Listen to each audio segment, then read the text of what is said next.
Hello everyone, welcome to cooking house YouTube channel. તો bread pakoda તો બધાના ઘરમાં બનતા જ હોય છે, પરંતુ શું તમે ક્યારેય બ્રેડ પકોડી ખાધી છે? નહીં ને તો આ વિડીયો જોઈ અને તમે ઘરે જરૂરથી ટ્રાય કરજો।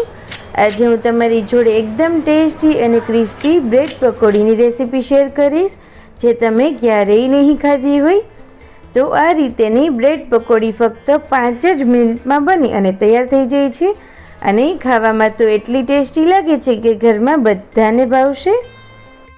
રેસીપી જોઈતા પહેલાં ચેનલ ઉપર નવા હોય તો નીચે આપેલા રેડ બટન ઉપર ક્લિક કરી ચેનલને સબસ્ક્રાઈબ કરી દો અને બાજુમાં આપેલો બેલ બટન પ્રેસ કરી દો। બ્રેડ પકોડી બનાવવા માટે મેં અહીંયા 3 નંગ જેટલી બ્રાઉન બ્રેડ લીધેલી છે। તમે કોઈ પણ બ્રેડનો ઉપયોગ કરી શકો છો। ત્યારબાદ હવે પાણી ભરેલું આ રીતે એક બાઉલ લઈ અને તેમાં લીધેલી જે બ્રેડ છે તેને એકદમ સરસ રીતે આપણે પલાળી દઈશું, અને ત્યારબાદ તેમાંનું બધું જ પાણી આ રીતે આપણે અલગ કરી દઈશું।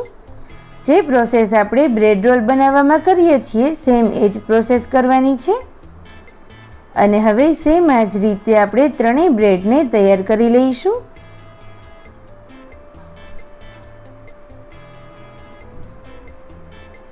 તો તમે જોઈ શકો છો ત્રણેય બ્રેડને મેં અહીંયા સેમ એ જ રીતે તૈયાર કરી લીધી છે।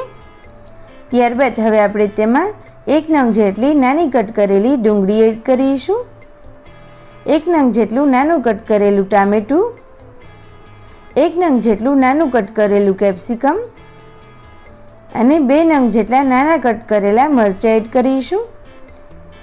ત્યારબાદ હવે આપણે તેમાં 2 ચમચી જેટલો ટમેટો કેચઅપ એડ કરીશું,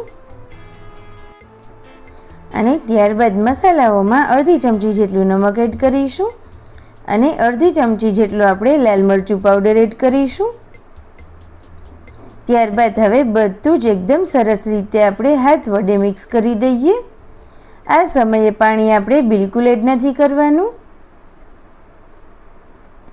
તો તમે જોઈ શકો છો એકદમ સરસ એવું મિક્સર બની અને તૈયાર થઈ ગયું છે। તો હવે આપણે તેમાં અડધા કપ જેટલો ચોખાનો લોટ એડ કરીશું। ચોખાનો લોટ એડ કરવાથી બ્રેડ પકોડી એકદમ સરસ એવી ક્રિસ્પી બને છે। જો તમારી પાસે ચોખાનો લોટ અવેલેબલ ના હોય તો તમે ચણાનો લોટ પણ વાપરી શકો છો। ત્યારબાદ હવે બધું જ સરસ રીતે મિક્સ કરી અને આપણે એકદમ સરસ એવો ડો તૈયાર કરીશું।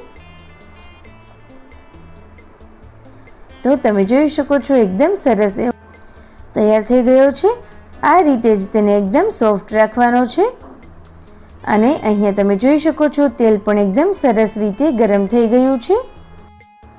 તો હવે ગરમ તેલમાં ગેસની મીડિયમ ફ્લેમ પર આ રીતે આપણે પકોડીને એડ કરીશું। મેં અહીંયા પકોડીની સાઇઝ નાની જ રાખી છે, જેથી કરી અને તે એકદમ સરસ રીતે કૂક થઈ જશે અને ક્રિસ્પી બનશે। પકોડી બહારથી એકદમ સરસ એવી ક્રિસ્પી અને ગોલ્ડન બ્રાઉન થઈ ત્યાં સુધી તેને ફ્રાય કરવાની છે। તો 1 થી 1.5 મિનિટ પછી તમે અહીંયા જોઈ શકો છો પકોડીનો કલર એકદમ સરસ એવો ગોલ્ડન બ્રાઉન આવી ગયો છે। તો હવે આપણે તેને તેલમાંથી બહાર કાઢી લઈશું, અને તમે અહીંયા જોઈ શકો છો પકોડીમાં જરા પણ તેલ નથી રહ્યું। આ રીતે આપણે તેને એક પ્લેટમાં કાઢી લઈએ। તો તૈયાર છે ગરમા ગરમ બ્રેડ પકોડી। તો છે ને બનાવવી ખૂબ જ ઇઝી અને ખાવામાં તો સુપર ટેસ્ટી લાગે છે। તમે તેને ટમેટો કેચઅપ, કોઈ પણ ચટણી અથવા તો ચા જોડે સર્વ કરી શકો છો। તો જો તમે પણ એક સરખા બ્રેડ પકોડા ખાઈને કંટાળ્યા હોય તો આ રીતેની બ્રેડ પકોડી ઘરે જરૂરથી ટ્રાય કરજો। અને તમને મારી રેસીપી સારી લાગી હોય તો પ્લીઝ આ વિડીયોને લાઈક કરજો, શેર કરજો, અને ચેનલ ઉપર નવા હોય તો આવા બધા જ વિડીયો સૌથી પહેલાં જોવા માટે જલ્દીથી તેને સબસ્ક્રાઈબ કરી દો।